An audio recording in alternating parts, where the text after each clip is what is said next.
Hey everybody, it's X, and welcome back to another quick draft of Magic Foundations, the latest core set in Magic. 50% reprints, 50% new cards, and a pretty fun, albeit somewhat basic draft format. Without further ado, let's get in to the pack one, pick one, where we've got a really sweet rare Kellen Planar Trailblazer here. One of the level up creatures where you keep spending mana and making it better over time. This can become a 3/2 double strike that draws extra cards off of hitting your opponent by the end of it, but it starts as a 1 mana 2/1, which is already a good rate. Kellen's a pretty sweet rare, and pretty nice to start with Kellen, go for a different deck than we had yesterday. Micromancer is a great card, so I would absolutely be fine taking it here. Honestly, I think it's comparable in power level. You could pack one, pick one it here, but I would like to do a different deck this time around instead of just doing blue-black twice in a row and leaving the flashback drafts at that. So we'll grab the Kellen here, see if we can end up in a pretty powerful red deck. If we can get some burst lightnings later, that'd be super sweet. We'll see. Pick number 2, well, there is a burst lightning, which is excellent. Very, very flexible. 1 mana instant speed, 2 damage to any target, but you can kick it for 5 and deal 4 later. So this is a really great card, great follow-up to the Kellen, and I'm happy to take it here. There are very strong cards off color as well, but they're comparable in power level to Burst Lightning. So Burst Lightning, Llanowar Elves, Essence Scatter, Burglar Rat, Pride Mate. I think all of these are very comparable in power level, so we could just take a second card in the same color, be perfectly happy with it. Pick number 3, Slumbering Cerberus is okay. Goblin Borders is very mediocre. We could just tie ourselves to red completely taking this Cerberus, but I think it's enough weaker than just really good removal like Bacon to a Pie that we should go off color this time and grab that Bacon to a Pie. Pick number 4, this time around I don't see much off color, so we might take the Slumbering Cerberus. This time it's in white. Particularly the Felidar Savior, I remember being pretty good. Lots of stats for the cost. 4 mana for a 2/3 and 2+++ on counters. So 4 power and 5 toughness worth of stats for 4. 2 of it is lifelinking with the Savior too. I might actually go Savior over Cerberus here. I think I actually will. Pick 5, quite a mid-pack overall. Goblin Borders is incredibly filler. Pilfer's fine filler in black, I guess, and then Angel of Finality, Fleeting Flight are fine filler in white. I feel like Flyers play really nicely in the set, so Angel of Finality is probably a tiny bit better than the rest of the pack, and we do have one white card we just took, so I'll grab the Angel here. Maybe we end up in some Boros good stuff. Look, a bunch of red, bunch of white. Maybe we do get to be Boros good stuff. That's also a pretty late refute. So I'd be super happy to play blue, but I'd be happy to play blue every single draft. In Foundations, blue is a great color in this set. I think I'm going to grab the Healer's Hawk here and curve out with some cheap flyers. It's a really good card with the Felidar Savior as well. Having flying and lifelink, putting any extra counters on it is huge. Let's go Healer's Hawk on this one. Pick 7, there's Infestation Sage out of black to go with our Bacon to a Pie. Don't think I'm going to end up in green-red for the rubies, so I think that's better. We can also take Goldvein Pick. It does work with cheap flyers like Healer's Hawk. Don't know how many we'll have. It's pretty early to tell. I think I'd rather just speculate on Infestation Sage. Don't imagine we're that likely to be a great Goldvein Pick deck. Pick 8. Best card might be Refute, but maybe I just love that card way too much. But again, we are ignoring blue today. Let's grab Luminous Rebuke here for very efficient removal. Guarded Air is also pretty good. It's a lot of mana, 6 mana, but 2 3/3s and a 1/1. That's 7 power and toughness spread amongst 3 creatures. Guarded Air is great too, but let's grab that Rebuke here. I think we're more likely Boros than anything else currently, but that could change. Micromancer wheels the whole way around and Refute. Maybe I have to play the same deck twice. I mean, at this rate, I'm very unlikely to be blue-black at least. Maybe we're blue-white. I really don't think I can argue against taking a blue spell here. I'm gonna grab a Micromancer. And then a Think Twice. And then this pack is nothing, luckily. Luckily, I say. If the whole goal is to ignore blue, then yeah, luckily. But yeah, then there's blue filler flying around late. All right, pack 2. Day of Judgment out of white, or because blue seemed pretty open, Empyrean Eagle for a blue-white Flyers deck could be sweet. We got a bunch of solid white stuff relatively late, and the Empyrean Eagle plays super well with Healer's Hawk, and pretty decently with the Angel of Finality. I kind of want to take the Empyrean Eagle here over Day of Judgment. See if we do get to push to that blue-white Flyers deck in the end. This pack's pretty weak. I think we can take the Cathar Commando filler over the blue filler. There is an Eaten Alive out of black, but we only took 2 black spells. They were pretty early in the draft, particularly the Bacon to a Pie, so I don't remember good black going late. I'm gonna grab the Cathar Commando. We're definitely in white. It's the one thing I'm 100% confident on. Dragon Trainer's a very good red card still. 5 mana for a 1/1 and a 4/4 flyer. Feel like I'm beating a dead horse here, like repeating the same thing over and over, like multiple bodies that add up into a good amount of power and toughness for the cost. Those are just great cards. Dragon Trainer's one of those. Yeah, I'm going to take that over these blue spells for sure. Mischievous Mystic. Ridiculously good blue cards. You do have to have some ways to draw an extra card here and there, but then you get a little army of fairies out of this one card. I'm taking Mischievous Mystic. Goblin Borders, Aetherize, Aegis Turtle, a bunch of very mid stuff. I'm just going to take Meteor Golem because it's a lot of mana, but no matter what colors we end up in, it'll get there in the end. And then play the Gold Vein pick. Now that we're taking a lot of cheap flyers, if we can.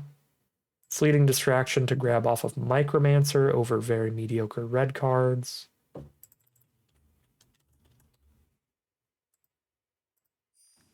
I mean, Fleeting Distraction is very mediocre as well, but it makes our Micromancer much better than if Micromancer has nothing.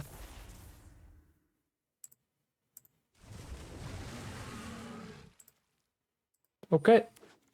Blue-white mid the deck in the end, based on how the second half of pack 2 went. So we need to find 7 more playables by the end of this draft. So we need half these cards to be good. No! Open Liliana? What? That's disappointing. Sunblessed Healer is a very good white spell for any white deck. That's definitely the pick. Mean. Sadness on the stack. I'd love to play around with Liliana, but it's certainly too late now to pivot black.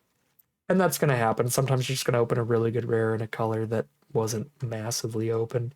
It was open enough that if I knew I was going to open a pack 3 Liliana, we could have had a very good black deck. But not open enough that we should have been in black before we opened this pack when we don't know what we're going to open. So it is what it is. I'm going to grab Sunblessed Healer here. Strix Lookout's really good with the Empyrean Eagle and the Mischievous Mystics. That seems like a huge synergy piece for us. Refute's just an excellent spell. Squad Rallier's perfectly fine, much better than the Turtle. Micromancer with just fleeting distractions is really not that exciting. If we get good enough fixing, we could throw Burst Lightning in to make Micromancer a lot better. Do we take the Tranquil Cove to make it a little easier to get Burst Lightning in here? Because then we can have a 9-7 split on blue and white with only 15 lands this way, right?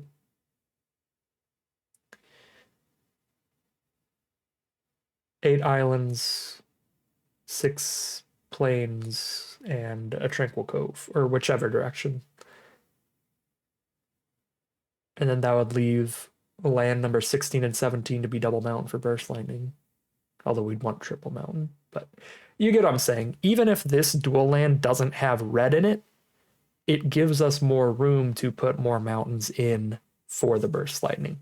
It's one of the important things to keep in mind when you're thinking about dual lands. Even dual lands that don't technically have the color you're trying to splash in still help you splash that color in, because now instead of having to play 9 islands and 8 plains to have a 9-8 split of white and blue, you can run 8 islands, 7 plains, and 1 tranquil cove, and then you have 1 space open to add a mountain in while still having just as much blue and white, if that makes sense.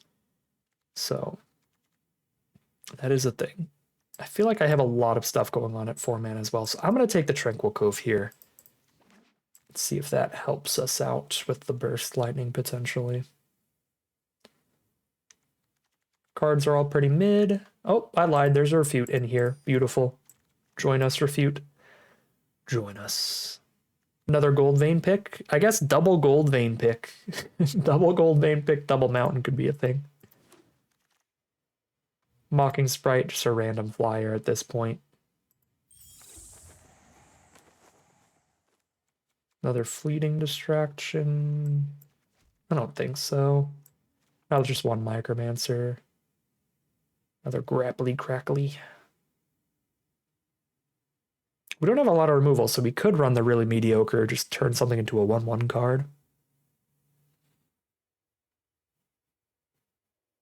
I guess because we're trying to win with flyers, just getting it out of the fly and getting damage in is fine. We'll take that.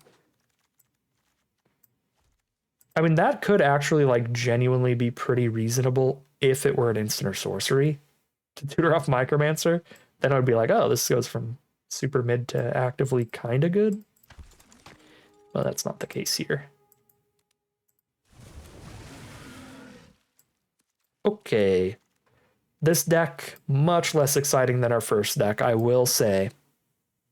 But it still looks reasonable. Probably can pull off a nice little 4-3. And I will do my best at doing so. 4 changes to this deck. I'm going to add 2 mountains because we do have double Gold Vein pick. And being able to... Oops, it's already got mountains in here. Uh-oh, did Arena crash? I think Arena crashed. Oh, it crashed. Now I gotta go from square one here. Get rid of all of the non-blue white and the non-burst lightning. Let's play only 2 mountains with double pick. We are on 17 lands. We are not cutting lands. We're playing a couple 6-drops and a 7. We're on 17 creatures. We can cut a couple of those, like Erudite Wizard, although Erudite Wizard's okay with the Fleeting Distractions. There's a lot of 4 mana stuff going on here too. We could cut 1 Squad Rallier. I think I can cut 1 Kraken too. Ravenous Amulet doesn't do much. Self-Reflection's not great in here. 3 more cards to cut still. I mean, double distraction, think twice. Lookout. I still don't think Erudite Wizard's that good.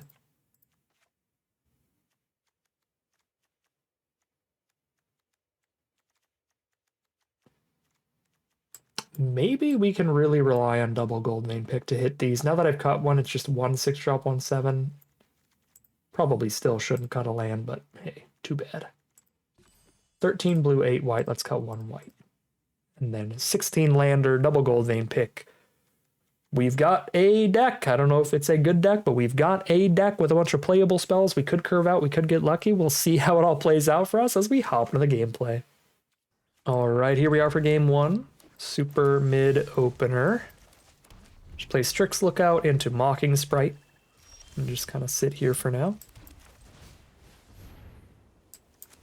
We do have a Flying Curve out now, drawing into the Angel of Finality.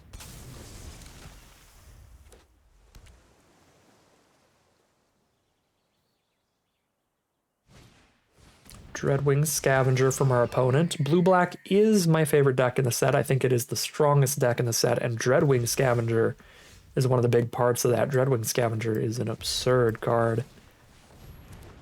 If you want to see how great that card is, you can continue watching this game, and the Scavenger's probably going to go pretty hard.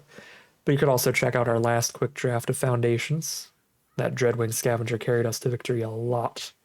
Card is so good, giving you that constant card selection while being a good, efficient flyer at the same time. Building Shriek Mass, another pretty great one. 2/3 that mills 3 to get towards the threshold to buff these both up. Angel Finality looks pretty great in this matchup. I think I'm going to wait one more turn before I Angel. We can lead with the Squad Rallier here.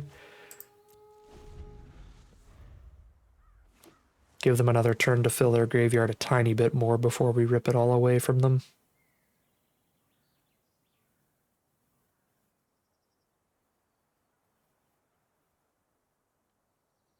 Because with 2 different threshold cards on the board, I doubt they're trying to reanimate the skeleton this turn.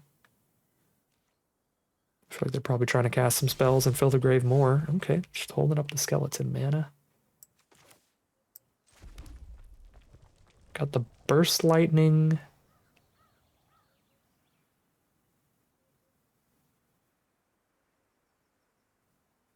Got a Fleeting Distraction and a Burst Lightning up if I send in the team.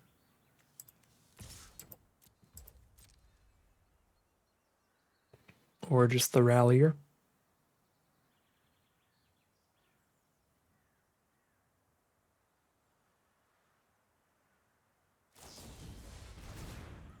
Run away together. Put the Rallier and the Scavenger back into the hands. Scavenger's got a really good ability, so I really don't mind killing Scavenger here.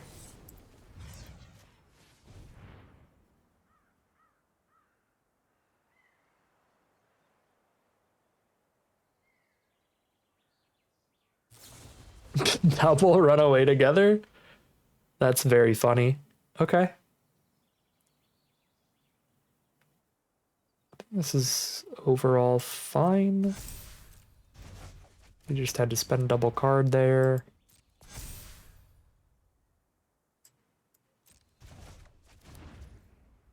And then we get them off of that 6 threshold they're at right now. And clear out their reassembling skeleton forever.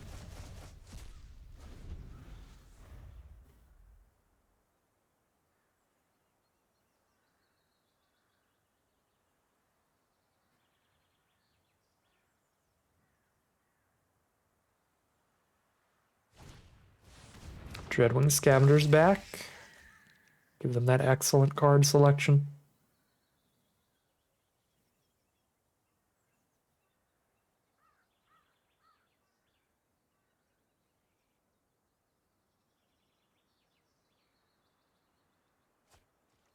Discarding an Eaten Alive, so their final 2 cards in hand are really good if they're discarding Eaten Alive.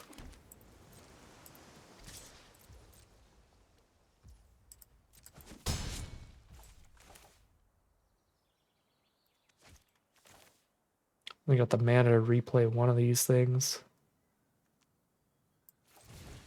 Play the Squad Rallier holding up Fleeting Distraction or Strix Lookout's ability.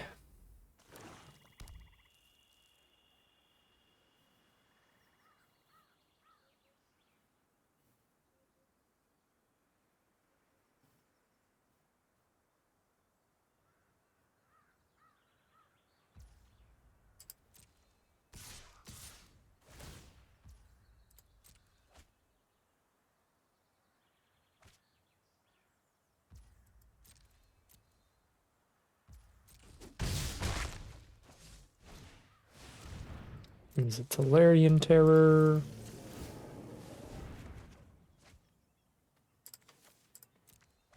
We draw land, and here's a Healer's Hawk.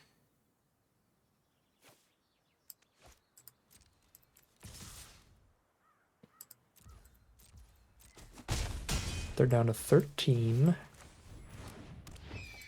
We play a couple more flyers and pass.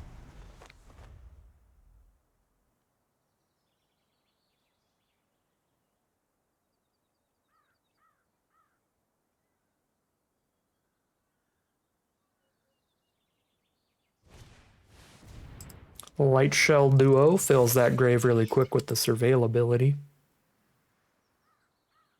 pretty chunky ground attacker to try to race us as well. They could just start hitting us with Tolarian Terror and keeping all their flyers up on blocks.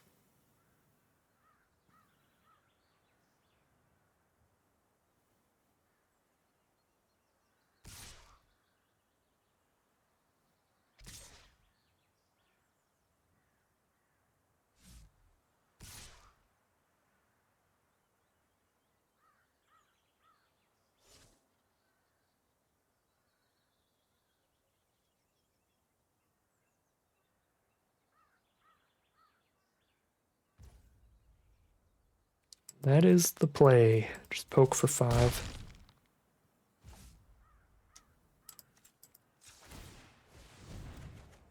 Strix Lookout finds a Micromancer, which I've somehow drawn all 3 of my 1 mana instants for. Do I just discard Micromancer then? Like, is a 3/3 really? I mean, a 3/3 lets me double block Tolarian Terror. It's not nothing, but it's aggressively mid.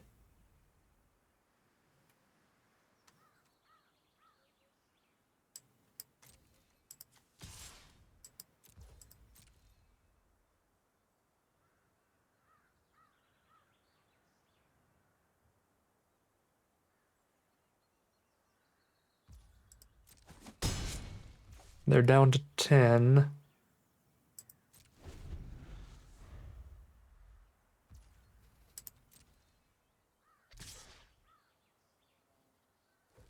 We're down to 6.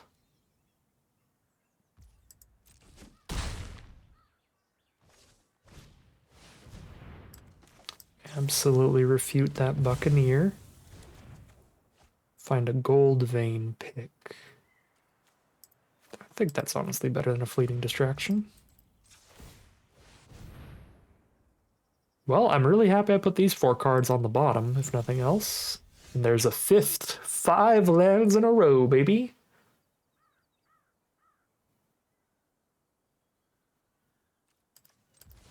Play a gold vein pick. Equip a pick. To Mocking Sprite? Maybe?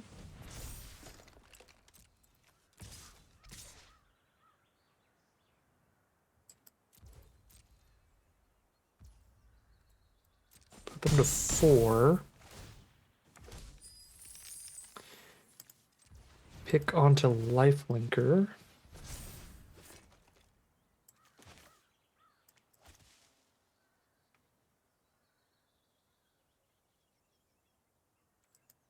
Pass.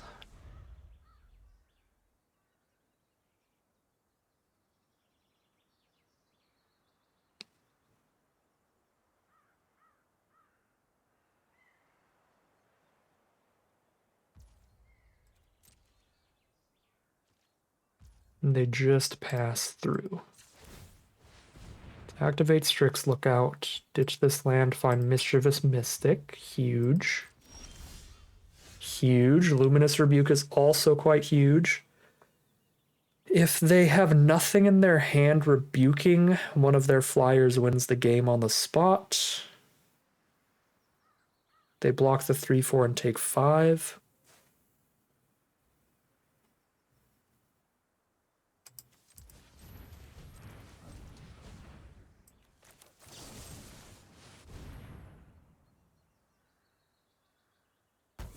I'm going to play Mystic pre-combat, so if I do Fleeting Distraction this combat, I will get the additional blocker.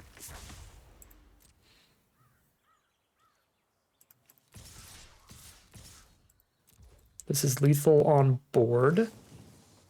They have a Brineborn Cutthroat, which doesn't change anything. They have an Aetherize. Card is so narrow, but it is lethal in these kinds of positions. That is brutal. Yeah, I mean, that just gets us then. I mean, we're at 6. We'll have 3 blockers up.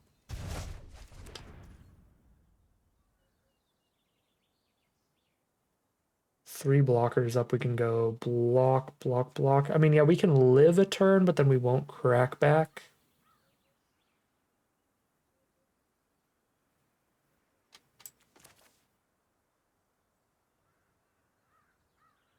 I think it's actually better to play Healer's Hawk here than it is Fleeting Distraction.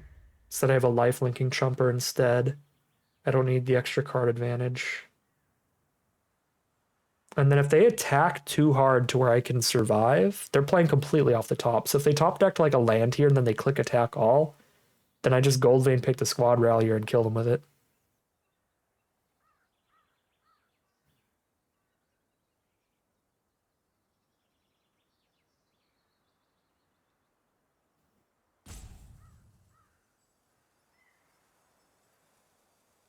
But if they play it safe here, just attack with like, okay, that was a really good draw. And then now they could just like attack with everybody, force some chumps, and have a Shriek Mass as a blocker anyway. Rough.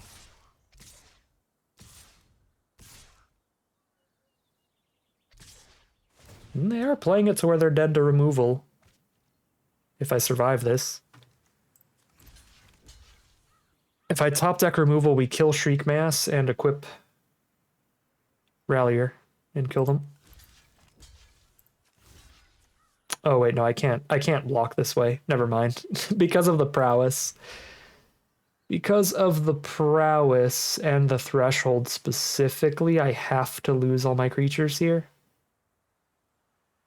Which means we're dead regardless. All right. Got Aetherized. That is 0-1 heading into game 2. Here we are on the play for game 2 with an unkeepable hand. We will keep this 6. Get rid of the 7 mana play. Don't really want that in an opening hand.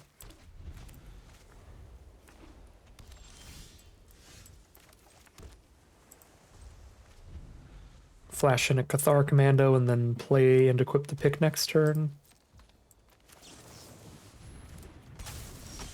Get my treasure for Burst Lightning, but also for an early Grappling Kraken, since we drew into that.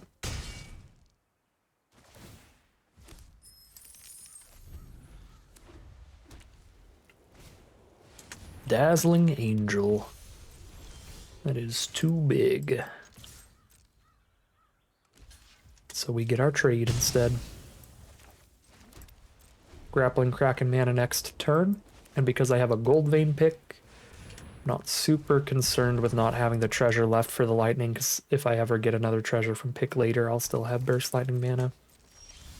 So I'm just gonna run this out. Sadly, we are really feeling the effects of the mulligan here, though, because an equipment, because it's not like a creature and it doesn't draw you any cards, kind of puts you down a card as well. And our opponent had a 2-for-1 with Solemn Simulacrum, so card advantage is not going in our favor this game.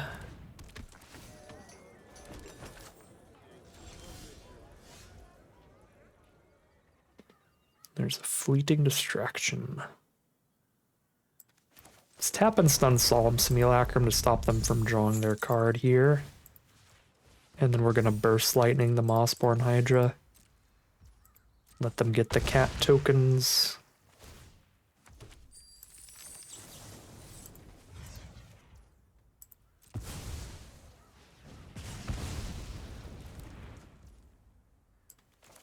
Probably just supposed to cycle this Fleeting Distraction rather than expect it to do anything. When we have a 6/7 on the board, the -1/-0 is not going to matter. We just cycle that card. Refute, you have to draw a card, discard a card, so this is just straight up counter that and mill one. Goodbye, Micromancer. Gleaming Barrier. Straight up chumper. Think twice. Helps us find more mana. More lands, specifically to go with the landfall ability. Sick. I've got a landfall ability this turn and next turn, so let's stun the barrier, and then don't stun the Simulacrum until it's untapped.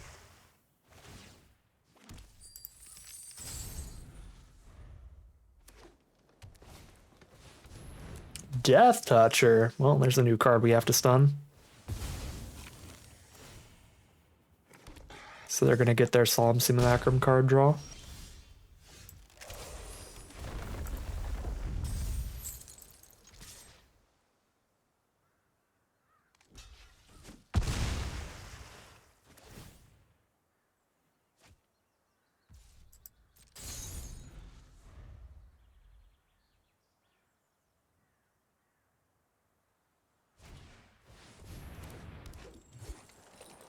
They have 7 power on their board if they attack with nothing. 8, 9, 5 power. Okay, I don't have to stun anybody on this attack. 4, 5, 6, 7, 8, 9, 10 power on the crackback. Exact lethal.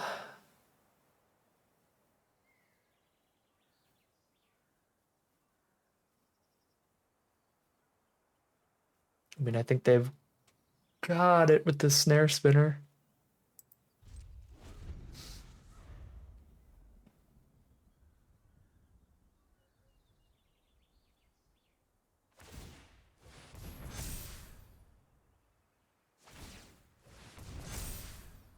Start suiting up the trampler.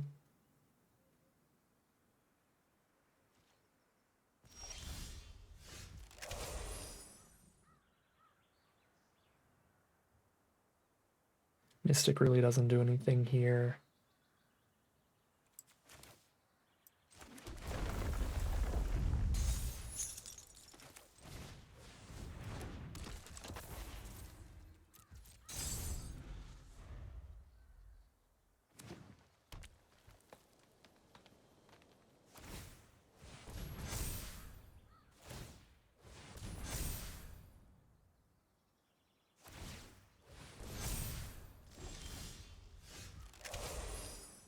Strix Lookout.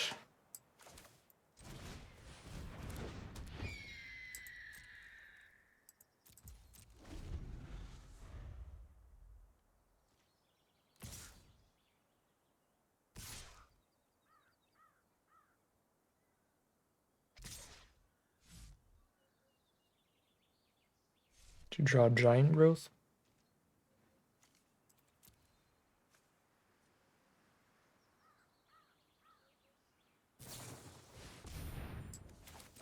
Twin Blade Blessing, that's cute too.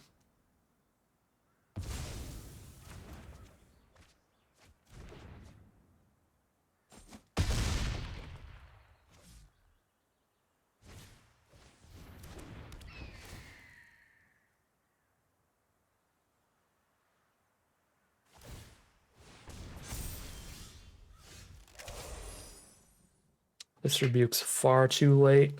The snare spinner's already taken it at this point at 3 life. Kill the ranger. They attack all 1, 2, 3, 4, 5 attackers. 2 creatures get in for at least 2 damage apiece. Yeah, we're dead on the crackback. Can't push damage. All right, you got it.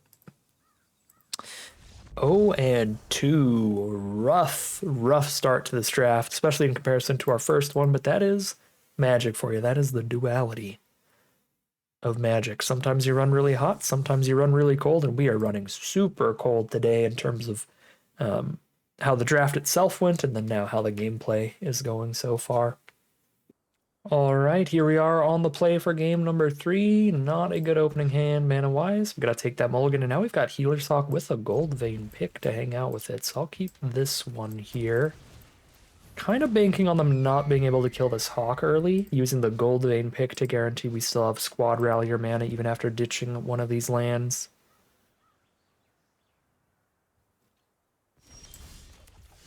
And obviously if we top deck lands, then we'll be fine either way, which is how it's going so far.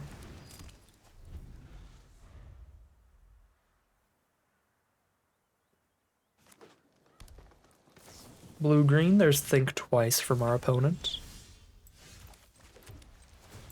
And we get to start that Gold Vein pick Healer's Hawk combo.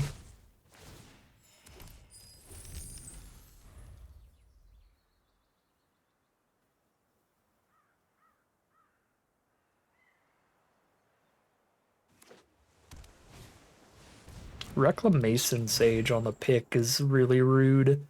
I don't like Reclamation Sage very much in the set, so anytime that I get like actually hit by it, it's like extra frustrating. Because every time that I run Reclamation Sage, I feel like I just never run against any artifacts, enchantments. This is a set where there's very, very few playable artifacts and enchantments, I feel. There's the Gold Vein pick, but there's no... I mean, I guess there's Witness Protection for enchantment-based removal, but that's a card I almost always cut immediately anytime I have the opportunity.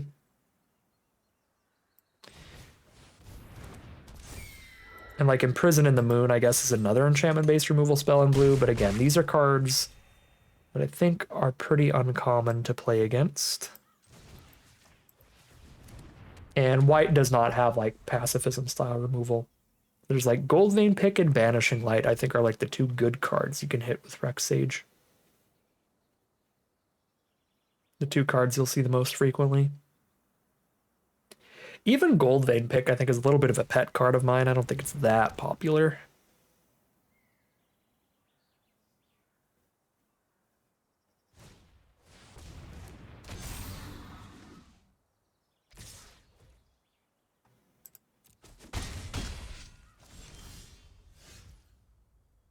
All right, Healer's Hawk really doing its thing here.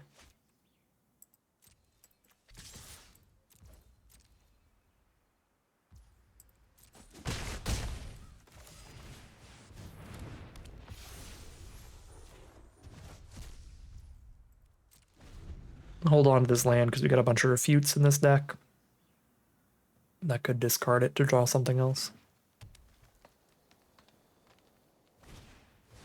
Grow from the Ashes, no flying blockers. Still deal 4 to them next turn. They're on a 2-turn clock.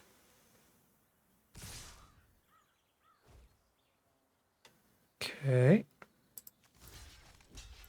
I don't really want to put Angel of Finality at risk of dying to a combat trick when I'm still going to be at like 20 life here. Oh, and they just flunged into a lethal counterattack. We take those. I will take anyone I can get at this point after the 0-2 start. That is 1 and 2, hopefully the beginning of a long rally into a decent run. Okay. I'm going to keep this hand. It is a bit of a gamble. If this Healer Hawk dies, if Healer's Hawk dies and we don't draw an island, we are in a predicament. But if either we draw an island or Healer's Hawk sticks around, we'll be fine. And we've got a lot of blue in this deck. A lot of blue sources. We're on the mirror match, but they are on the play. Not a great draw there. There's no 2-mana Flash Flyer in this set, but there is the untap a creature, put a +1/+1 counter on it card. If they have that, that's going to kill Healer's Hawk even if I Gold Vein Pick it. Yeah, the other flash cards are all ground creatures. There's this one that makes 2 1/1s on the ground, and there's the 2-mana 2/1.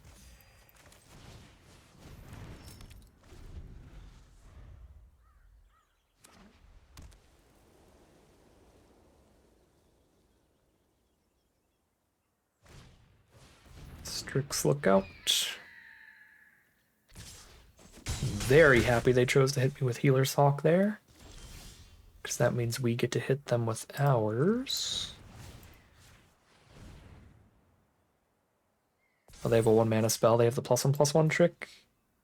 Again, that kills Healer's Hawk regardless because it's a +1/+1 counter and like prevent all damage that would be dealt to the creature. So they could kill it with even just a Healer's Hawk. Yeah. Brutal. Drop the tap land and pass. Kiora, oh lord. If they get to Threshold, Kiora makes an 8/8 every time she attacks. So if they get to 7 permanents in their grave, we're dead. Or 7 cards in their grave.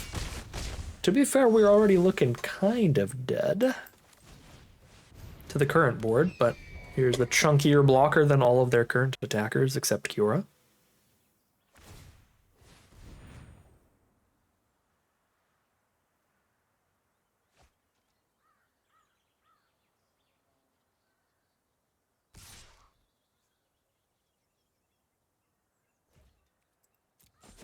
Go to 10. Not drawn.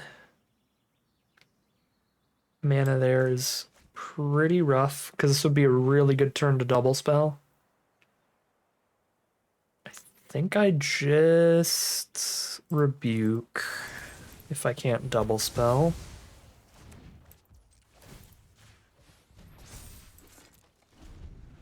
That stops all their damage for now.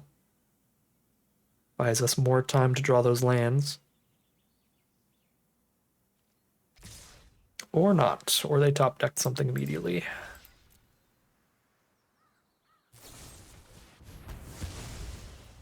Okay.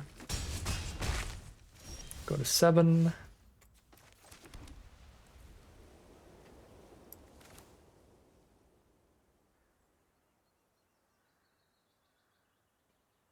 Adept is not a good card to flash in. Oh, I don't even... All my cards are blue and we only drew one blue source, so I can only play one card here still. Yikes.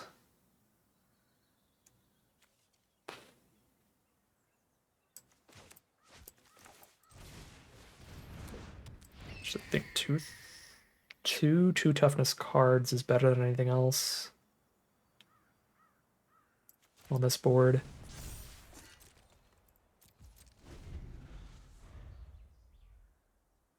So they just poke me with the lookout for 2.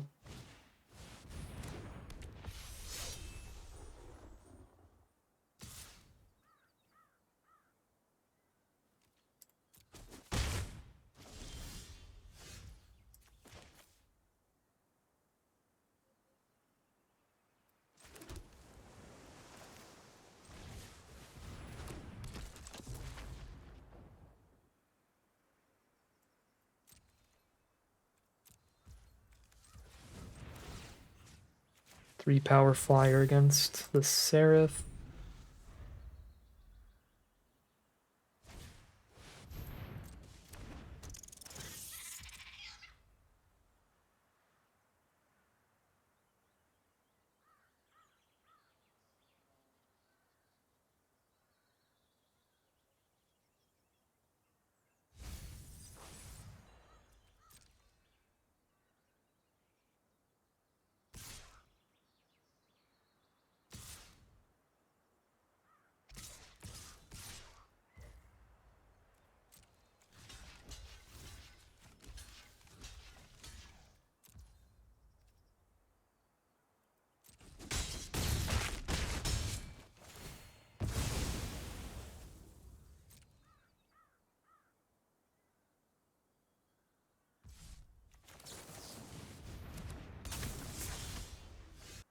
That was a mega bad missed land.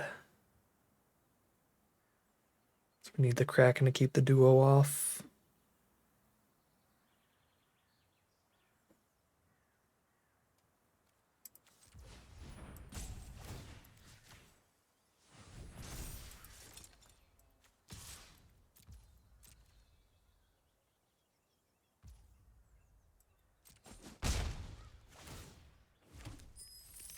I'm thrilled they let us get the treasure there. But do not think it matters. Supposed to cycle this distraction right now or save it for next turn, because then we make reinforcements 0 power, chump duo and block lookout, stop all the damage. I'm gonna hold it.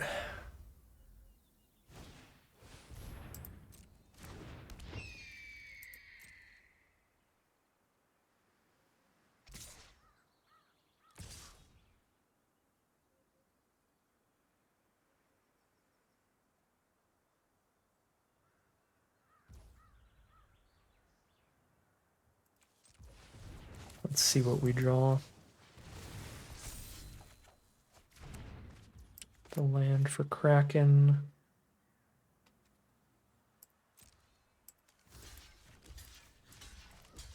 Maybe I should have fleeted the lookout. I could have fleeted the lookout and then double blocked Light Shell Duo to actually kill something this turn.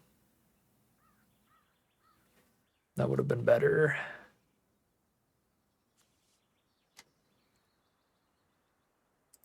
I should have activated Strix Lookout before this block too, because I could draw something here as well.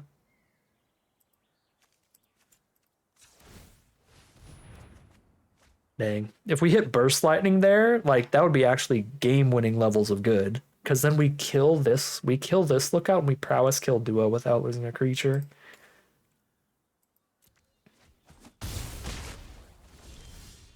Would have been so good.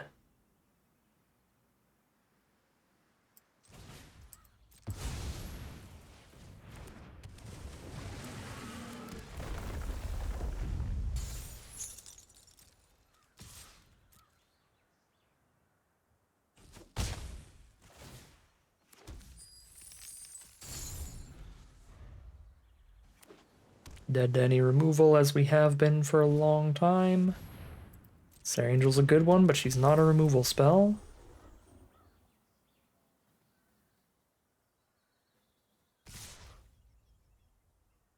That's a bold attack. That could be really good for us, actually.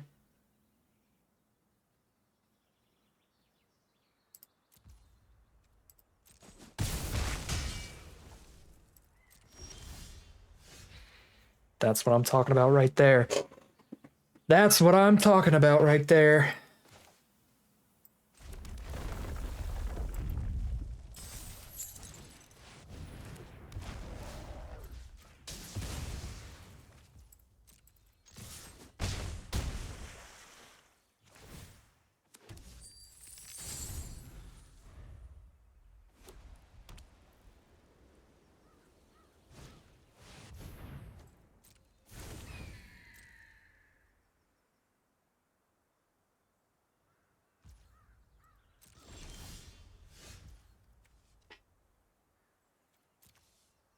Non-land permanent have value 2 or less.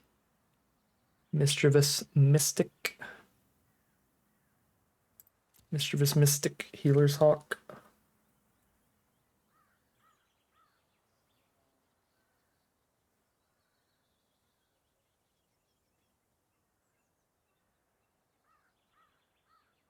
I need to block every single creature they have. They're going to have 3. Wait, 5, 6, 7, 8, 9, 10. So they don't have to block anything here. So I need at least 3 blockers up. Strix Lookout, Healer, and the Mystic will be 3 blockers. Be dead to top deck removal.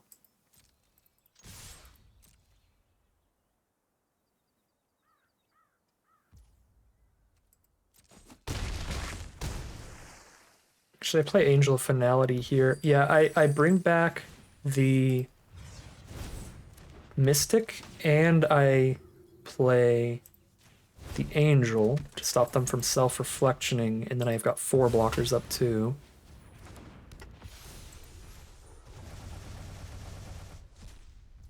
So we're not dead to removal.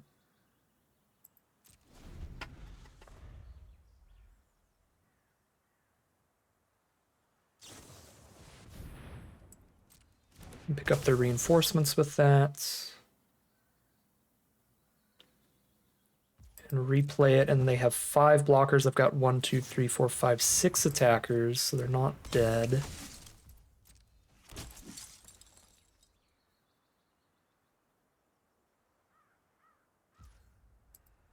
Unless they hit a land. Okay. Ooh. That game looked unwinnable.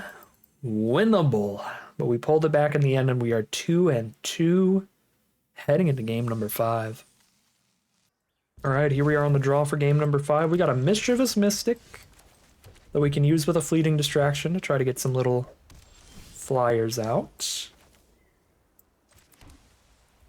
And then we have the Sunblast Healer to reanimate it. I'm still going to lead with Cathar Commando. If we can draw a second blue source, we can play the Mystic and the distraction in the same turn to guarantee a flyer out of it immediately the turn it hits the board. Unfortunately, that is not the case here. We are missing lands.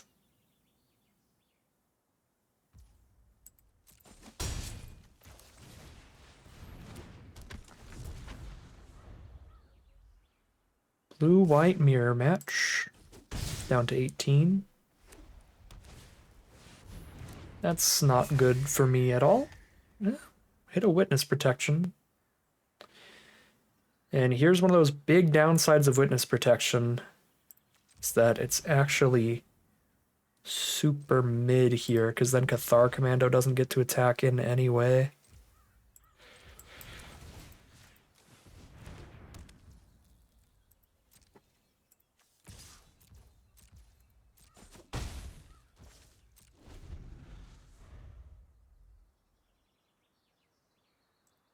Kaikar has like a bunch of strong abilities, making a bunch of flyers and stuff.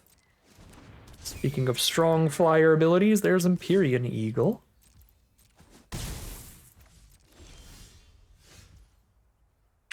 Really wanted that to be the blue, but it is a land which is still incredibly valuable to us.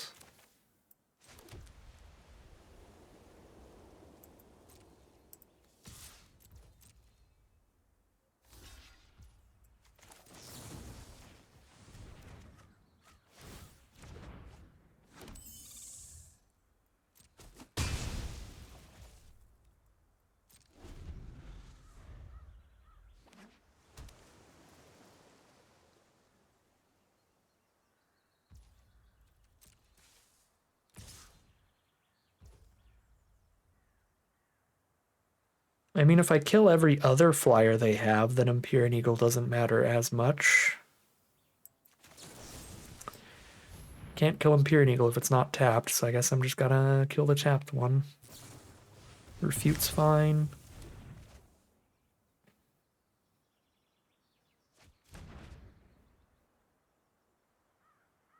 We don't have any more card draw in this hand. We might even just trade Mystic off here.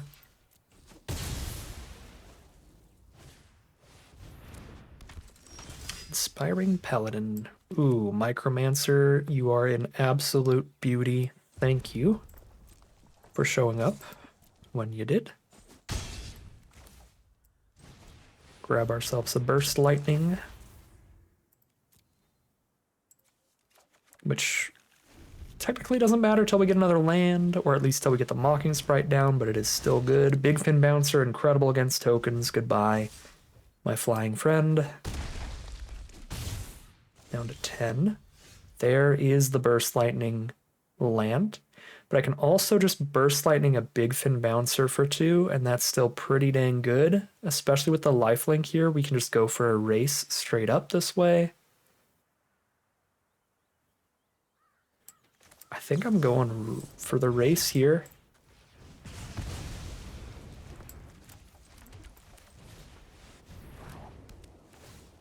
Four toughness blocker against Paladin, or I put them to 4. Either way is great. I'm gonna put them to 4.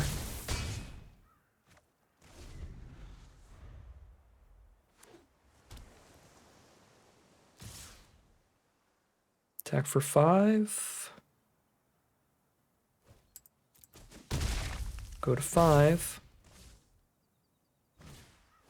Big Fin Bouncer again. They need, their other card has to be 2 mana or less interaction for them to not be dead to removal. Alright, so they're playing it bold. They're playing it dead to removal here. We have 6 mana. I can kick a Sunblessed Healer and play a Cathar Commando, so we attack both here. Recur a Mischievous Mystic. Could also recur a Witness Protection, actually. It's any non-land permanent. Okay, I mean, on board, they have to chump Micromancer and then just let me gain the 2.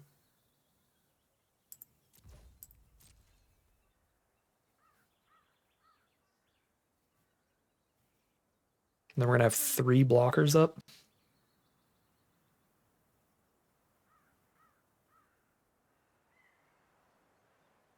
They might have a fleeting distraction here. They might be considering trading into Savior and then taking 3. All right, AFK from our opponent, and that is 0-2 into 3-2. We have rallied our way into at least a 50-50 record, but we'll see how long this rally can last.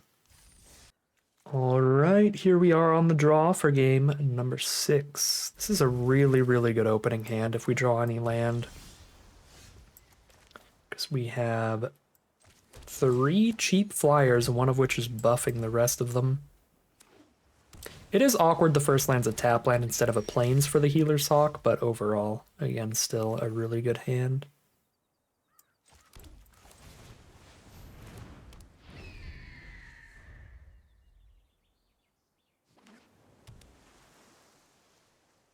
Mono blue from our opponent. Triple Island starts them off.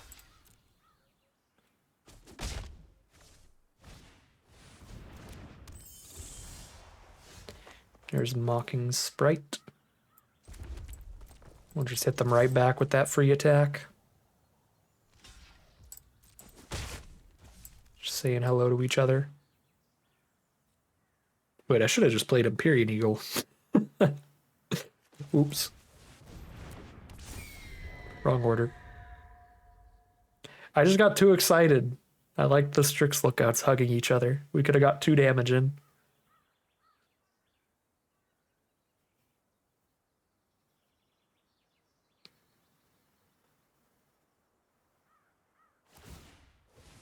Doing some digging, looking for their second color, probably. Ooh, it is blue-black. Probably the best archetype in the set.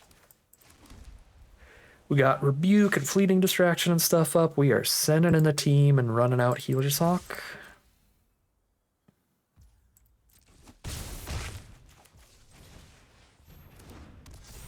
Man, yeah, we would have been in an even better spot if I didn't play Eagle pre-combat last turn.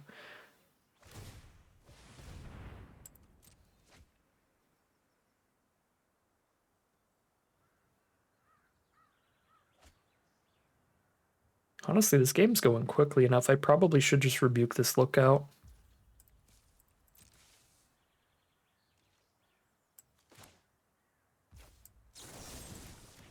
Worst case scenario, we pull our feud out here.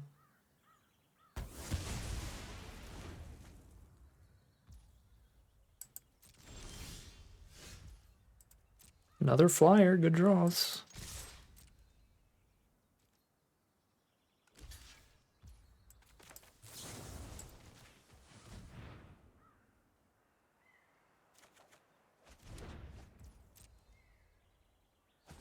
Gross. That was a really lucky Fleeting Distraction.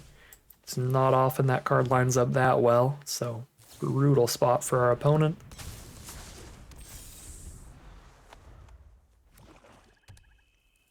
They have hit the Black Source, which gives them an Icewind Elemental.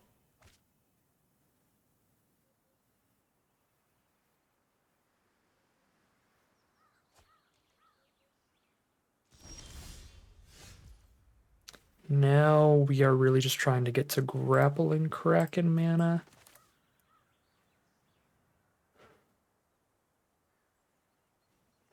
It's awkward I can't reanimate anything with Sunblessed Healer here.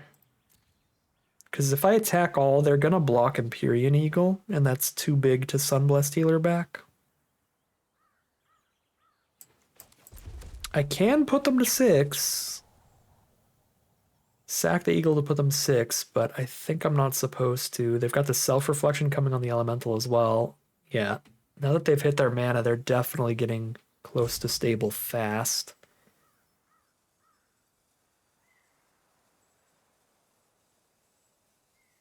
I think I have to wait for Kraken here. I don't think I can throw such an important creature under the bus for the extra damage, because it's like, yeah, I hit them for 6, but I lose the Eagle, can't get it back, and then I just have 1 power creatures from there.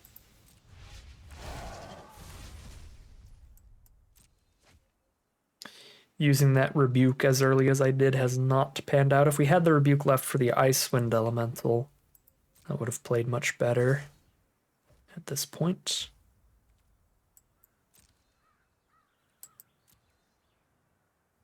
Could trade our Adept into theirs, but if ours manages to crack back at all, that's going to be a huge deal. Plus, it's the most expendable card in our hand. Yeah, I've got the Sunblessed Healer to like pick it up. If nothing else, I definitely don't discard the land. I definitely don't discard the Kraken. Yeah, we discard the Adept here.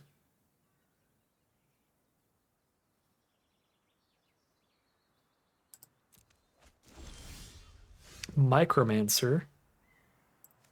Pick up a Burst Lightning is huge.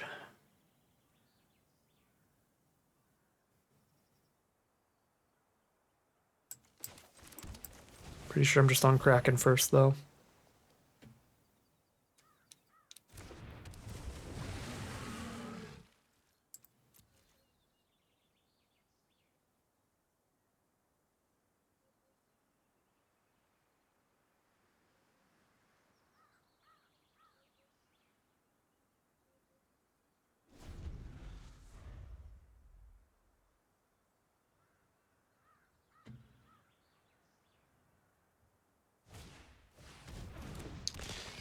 Dreadwing Scavenger is the nuts.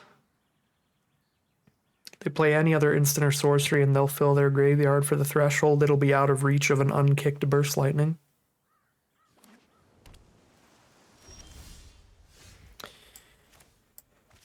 Okay.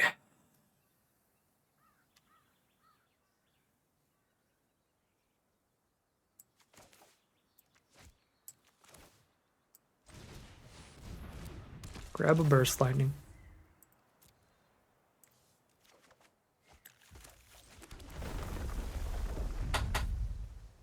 Tap and stun a 3/4. Arena's giving them no reaction time. They don't have an instant or sorcery, so we do Burst Lightning the Scavenger. Cool.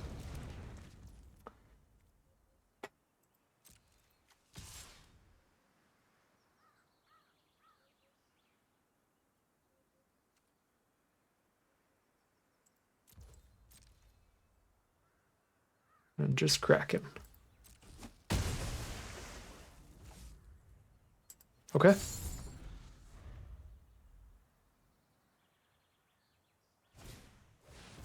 Light Shell Duo.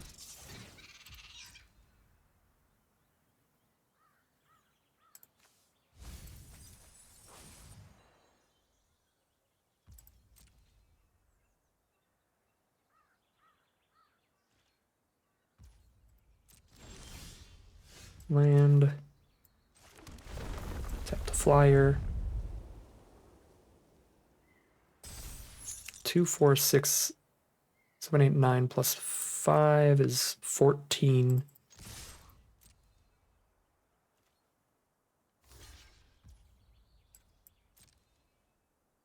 It's 14 if they kill Micromancer instead of blocking Kraken here. Ooh, the stab. Very nice. Do I have Refute in this deck? I do. I have 2 Refutes, so I should see what's up. Not a Refute.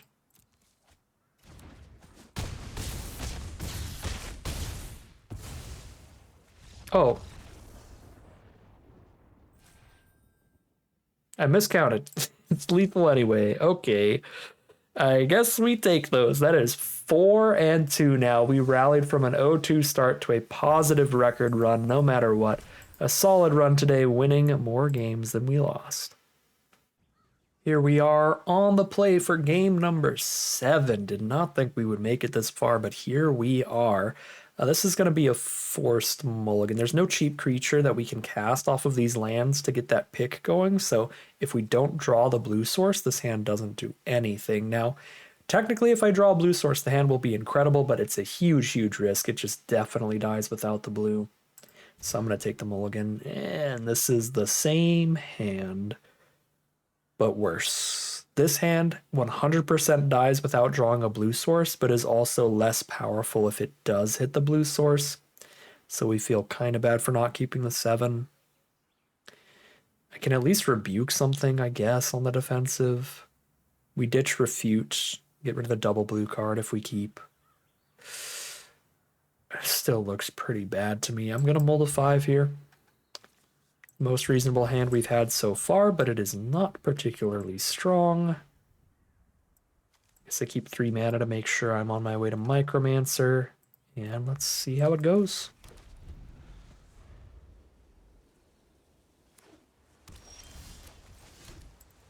Well, we know we're going to make it to Micromancer. We've drawn our 4th land now. Playing against blue-red, they lead with Balmor. That can add into a lot of damage early when they're casting instants and sorcery, so that's pretty scary. Guess I've got the witness protection for it here, but then it just blocks Cathar Commando anyway. I'm just gonna let Balmor chill for now.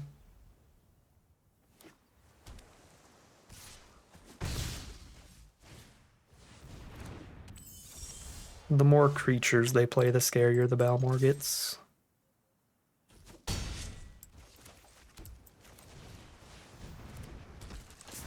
It's gonna be one of those fleeting distraction games, because we have no idea when we'll hit red mana. The fleeting distraction, if nothing else, cycles, draws us another card, gets us closer to grappling Kraken mana. That was a really cheap Arcane Epiphany. Draw 3 for 3 mana because it costs 1 less for the sprite and 1 less because they had a wizard. So that's really cute. I think we're just going to main phase a Fleeting Distraction. Burst Lightning on Cathar Commando. Yeah. Rough.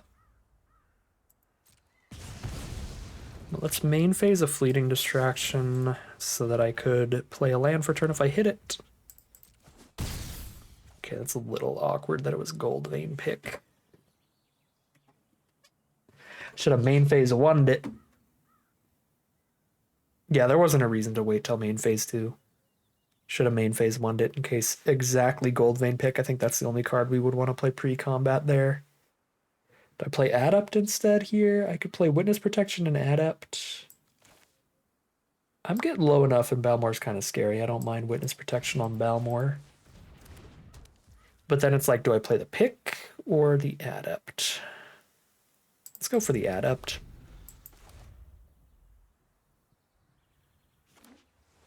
But if I drew the pick main phase 1, I probably would have just not Witness Protection yet, and instead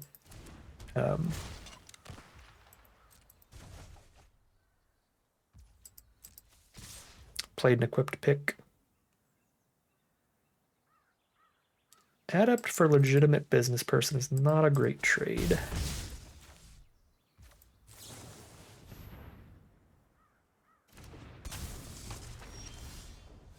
Another Gold Vein pick. Awkward.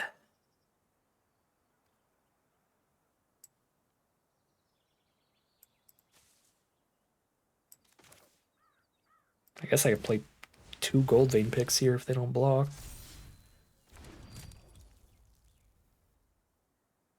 I could just play 2 Gold Vein picks, period. Just have them ready to go. And then 2/1 on the 3/2 blocks.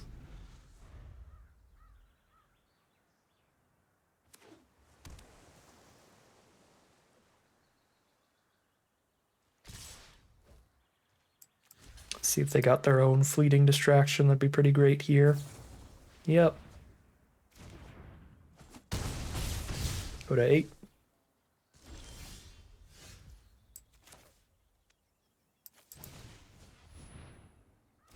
Healer's Hawk. They got a bajillion cards and a bunch of mana open.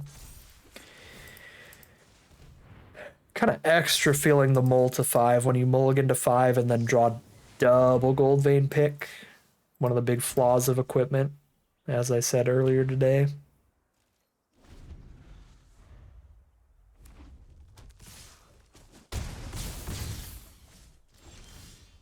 All right, pretty awful draws that game. Being on a mull to 5 from the start was already going to be an incredibly uphill battle, but then one of the biggest weaknesses of our deck, one of our dirtly kind of cards, having double Gold Vein pick in the same hand can really put you behind on cards there, and we just fell super behind on board and in cards.